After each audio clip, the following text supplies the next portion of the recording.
నీ ఊపిరి సాక్షిగా ఎపిసోడ్ 21. ఇక స్టోరీ ఏంటో చూద్దామా, పదండి వెళ్దాం. కార్తికేయ అనసూయలకు టీ ప్రిపేర్ చేసి తీసుకుని గార్డెన్ వైపు వెళ్తుంది మానస. అనసూయ గార్డెన్లో వాకింగ్ చేస్తూ ఉంటే కార్తికేయ ఏదో బిజినెస్ కాల్లో బిజీగా ఉంటాడు. కార్తికేయ చేతిలో సైలెంట్గా కప్పెట్టేసి కొంచెం దూరంలో వాకింగ్ చేస్తూ ఉన్న అనసూయ దగ్గరికి వెళ్ళి తన చేతిలో కప్పెడుతూ, అమ్మా, అన్నయ్యను ఎలా అయినా త్వరగా ఆఫీస్కి వెళ్ళేలా చెయ్యి, నాకు భూమిను ఎప్పుడెప్పుడు చూస్తానా అనుంది. ఆ విషయం నాకు వదిలేసేయి మానస, నేను కూడా అదే అనుకుంటూ ఉన్నాను.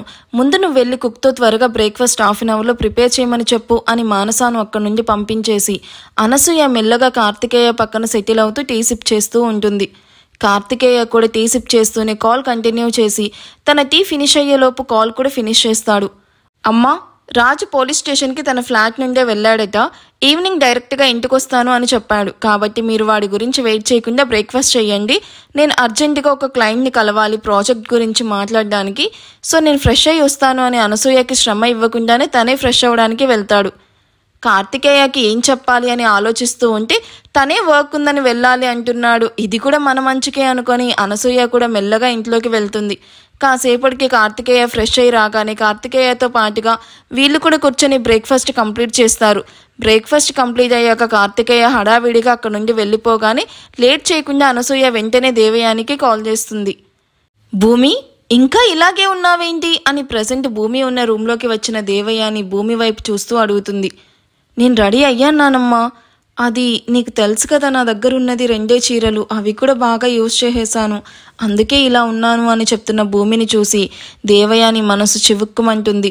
నువ్వు ఇలాంటి లైఫ్ లీడ్ చేయడానికి రీజన్ ఆ చెవట దద్దమ్మే భూమి. వాడే కనుక కరెక్ట్గా ఉండుంటే ఈ ఇంట్లో మహారాణిలా ఉండేదానివి. నా కూతురు చెప్పింది గుడ్డిగా నమ్మి చెమట సన్నాసిలా తయారయ్యాడు. వాడు చేసేది తప్పని తెలిసినా అమ్మ మాటే వేదం అనుకునే స్టేజ్కి వచ్చేశాడు. నువ్వే వాడిని ఎలా అయినా మార్చాలి. ఈ విషయంలో నా ఆశలన్నీ నీ మీదే పెట్టుకున్నాను భూమి. దిగులు పడుకున్నానమ్మా.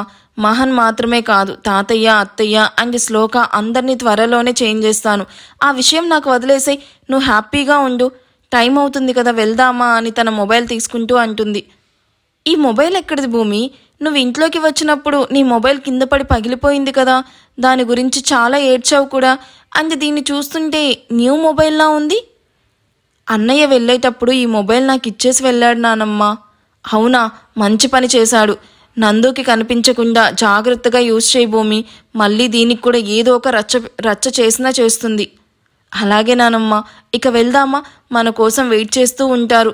నాకు కూడా వాళ్ళని ఎప్పుడెప్పుడు చూద్దామా అనుంది. చూడమ్మా భూమి, మరోలా అనుకోకు. నిన్ను ఇలా చూస్తే మీ మామ్, అమ్మమ్మ చాలా ఫీల్ అవుతారు. వాళ్ళ కోసమైనా కొంచెం మంచి సారీ కట్టుకో అని తన భూమి కోసం తెప్పించిన సారీ ఇస్తూ, అక్కడి నుండి రాగానే ఎప్పట్లాగే ఉండు, కానీ ఇప్పుడు మాత్రం ఈ చీర కట్టుకో అండ్ బ్లౌజ్ కూడా రెడీగా ఉంది అని దేవయాని రిక్వెస్ట్ చేయడంతో భూమి మానస కోసం ఒప్పుకొని కాసేపటికి అందంగా రెడీ అవుతుంది. ఇప్పుడు బాగున్నావు అని భూమికి మెటికలు విరిచి, పద వెళ్దాం, మీ అమ్మమ్మ నీ కోసం ఇప్పటికే 2 సార్లు కాల్ చేసింది అంటూ భూమిని తీసుకుని తన పుట్టింటికి స్టార్ట్ అవుతుంది దేవయాని. తన రూమ్ బాల్కనీ నుండి వీళ్ళ కారు వైపు చూసిన శ్లోక నవ్వుకుంటూ, వెళ్ళవే వెళ్ళు, నీ పుట్టింటికి వెళ్ళడానికి తెగ రెడీ అయి నవ్వుతూ వెళ్తున్నావా? కాసేపు వెయిట్ చెయ్యవే, గుక్కపట్టి ఏడుస్తావు అని కన్నింగా నవ్వుకుంటూ ఉన్న శ్లోకాకి తన ఫ్రెండ్ నుండి కాల్ రావడంతో దాన్ని పిక్ చేస్తూ ఎలాగో అన్నయ్య దాన్ని ఈడ్చుకుంటూ కుక్కను కొట్టినట్టు కొట్టి తీసుకుని వస్తాడు. ఆ సీన్లో నేను లేకపోతే ఎలా అనుకొని, లేదే నేను రావడం లేదు, ఈవినింగ్ పార్టీకి వస్తాను అని కాసేపు మాట్లాడి హాల్లోకి వచ్చి కూర్చుంటూ వీళ్ళ కోసమే వెయిట్ చేస్తూ అటు ఇటు వాకింగ్ చేస్తూ ఉంటుంది శ్లోక. ఫైనల్లీ మనం మామ్ని మీట్ అవ్వబోతున్నాం. చాలా హ్యాపీగా ఉంది నానమ్మ. ఇదంతా నీ వల్లే. థ్యాంక్ యూ సో మచ్ నానమ్మ. ఇంట్లో అందరూ నన్ను హేట్ చేసినా నువ్వు మాత్రం నాకు ఫస్ట్ నుండి చాలా సపోర్టివ్గా ఉన్నావు అంటూ ఆనందంగా చెప్తుంది భూమి. శ్లోక, నువ్వు వేరు కాదు భూమి, నాకు ఇద్దరూ ఒక్కటే. అయినా నువ్వేం తప్పు చేశావని దూరం పెట్టాలి చెప్పు? ఇక్కడ తప్పు చేసింది నందన, అయినా అది ఒప్పుకోదు. నేను చేయాల్సిన పని నువ్వు చేస్తూ వాళ్ళు నిన్ను ఏమన్నా భరిస్తున్నావు. భూమి అని పేరు పెట్టుకున్నందుకు ఆ భూమాతకున్నంత ఓర్పు ఉందే నీకు అని భూమి చేతిని గట్టిగా పట్టుకొని, నా మనవడికి నువ్వే కరెక్ట్ భూమి, ఏం జరిగినా వాడి చేయి వదలకు. నువ్వు ఇంతలా చెప్పాలా నానమ్మ? మహన్ నా ప్రాణం, తను నన్ను వద్దు అనుకున్నంత ఈజీగా నేను తనను వదులుకోలేను అని వీళ్ళు మాట్లాడుకుంటూ ఉండగానే డ్రైవర్ సడన్ బ్రేక్తో కారు ఆపుతాడు. దాంతో ఇద్దరు ముందుకు పడేవాళ్ళు కాస్త కంట్రోల్ చేసుకుంటూ ఏమైంది అని డ్రైవర్ వైపు చూస్తూ ముందుకి చూడగా మహాన్ రోడ్డుకి అడ్డంగా తన కారు అడ్డు పెట్టుకుని హ్యాండ్స్ ఫోల్డ్ చేసుకుని సీరియస్గా చూస్తూ నిల్చుకొని కనిపించడం చూసి ఇద్దరికి భయంతో హార్ట్ కడుపులోకి జారిపోతుంది.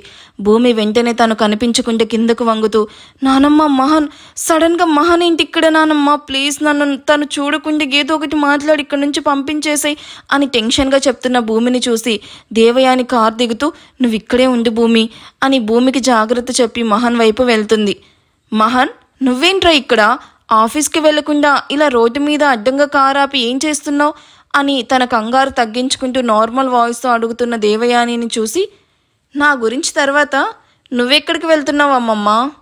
అది అది గుడికి వెళ్తున్నాను మహాన్. నీకు తెలుసు కదా ఎవ్రీ ఫ్రైడే నేను టెంపుల్కి వెళ్తానని. ఇవాళ కూడా అలాగే వెళ్తున్నా. అవునా సరే పద, నేను కూడా టెంపుల్కి నీతో కలిసి వచ్చి చాలా డేస్ అవుతుంది, ఇద్దరం కలిసి వెళ్దాం. అవును నీ పూల సజ్జ ఎక్కడ? కార్లో ఉందా? సరే ఆగు నేనే వెళ్ళి తీసుకొని వస్తాను అని భూమి ఉన్న కారు వైపు వెళ్ళబోతాడు. మహాన్ ఆగురా అని మహాన్ చేపట్టుకుని ఆపేస్తూ నీకెందుకు ట్రబుల్, డ్రైవర్ ఉన్నాడు కదా, నేను వెళ్ళిపోతాను. నీ వర్క్ మాని నువ్వు నాతో టెంపుల్కి ఎందుకు చెప్పు? ఏం పర్లేదమ్మమ్మా, నీకంటే నాకు ఆఫీస్ ఏం ఇంపార్టెంట్ కాదు, నువ్వు కాస్త ఆగు అని దేవయానిని పిలుస్తున్నా ఆగకుండా వెళ్ళి డోర్ ఓపెన్ చేసిన మహన్కి ఎవరూ కనిపించకుండా తల వంచుకొని కూర్చొనున్న భూమి కనిపించడంతో తన చేయి పట్టుకొని కిందకి లాగి దేవయాని వైపు సీరియస్గా చూస్తూ ఉంటాడు. నా పర్మిషన్ లేకుండా దీన్ని ఎక్కడికి తీసుకుని వెళ్తున్నావమ్మమ్మ? మహన్ నుండి బుల్లెట్లా వచ్చిన వాయిస్కి ఇద్దరు కంగారుగా ఒకరినొకరు చూసుకుంటారు. పోనీ నేను చెప్పనా? దీన్ని తీసుకొని దీని పుట్టింటికి వెళ్తున్నారు అవునా అని అడగగానే మహన్కి ఎలా తెలిసిందా అని ఇద్దరు షాక్ అవుతూ మహన్ వైపు చూస్తూ ఉంటారు. మహన్ కోపంగా భూమిని తన కారులోకి తోసి కోపంగా తన కార్ స్టార్ట్ చేసి దేవయాని ముందు తన కార్ స్టార్ట్ చేసి అక్కడి నుండి వెళ్ళిపోతాడు. అది చూసిన దేవయాని కంగారుగా తన కారులో కూర్చుంటూ మహన్ కారును ఫాలో అవ్వమని చెప్తుంది. కానీ అప్పటికే మహన్ కారు కంటికి కనిపించకుండా మాయమవుతుంది. మన భూమికి ఇష్టమైన డిషెస్ అన్ని కుక్ చేసావా అని 2 గంటల నుండి కిచెన్లో కుస్తీ పడుతూ ఉన్న కూతుర్ని చూస్తూ అప్పుడే కిచెన్లోకి వస్తూ అడుగుతుంది అనసూయ. అన్నీ చేశానమ్మా, ఇదిగో ఈ హల్వా ఒక్కటే బ్యాలెన్స్, ఇది కూడా 50% అయిపోయింది.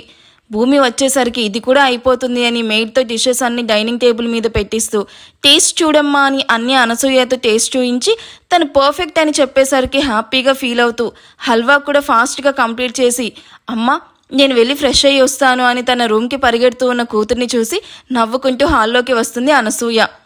వీళ్ళు స్టార్ట్ అయ్యారా లేదా కనుక్కోవాలి అని దేవయానికి కాల్ చేసిన అనసూయ దేవయాని చెప్పింది విని షాక్ అవుతూ ఇప్పుడు భూమిని ఎక్కడికి తీసుకుని వెళ్ళాడు అని సోఫాలో నుండి లేస్తూ కంగారుగా అడుగుతుంది. అదే తెలియడం లేదు అనసూయ, చాలా కంగారుగా కూడా ఉంది. నేను ఇంటికే వెళ్తున్నాను, నాకు తెలిసి అక్కడికే వెళ్ళుంటారు, నువ్వేం కంగారు పడుకు, నేనున్నాను కదా, అక్కడ ఏమీ జరగకుండా నేను చూసుకుంటాను అంటూ కాల్ కట్ చేయడంతో అనసూయ బాధగా సోఫాలో కూలబడుతుంది. అమ్మా భూమి వాళ్ళకి కాల్ చేశావా?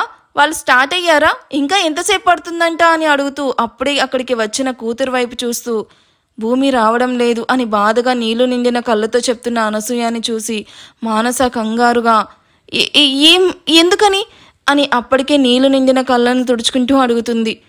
మహన్కి వీళ్ళు ఇక్కడికి వస్తున్న విషయం తెలిసి వీళ్ళకి కారు అడ్డు పెట్టుకుని మరి కోపంగా భూమిని తీసుకుని ఎక్కడికో వెళ్ళిపోయాడంట అని చెప్తున్న అనసూయని చూసి మానస బాధ పెద్దదవుతుంది. అది చూసిన అనసూయ భూమిని తలుచుకుంటూ కన్నీళ్లు తుడుచుకుంటూ ఉంటుంది.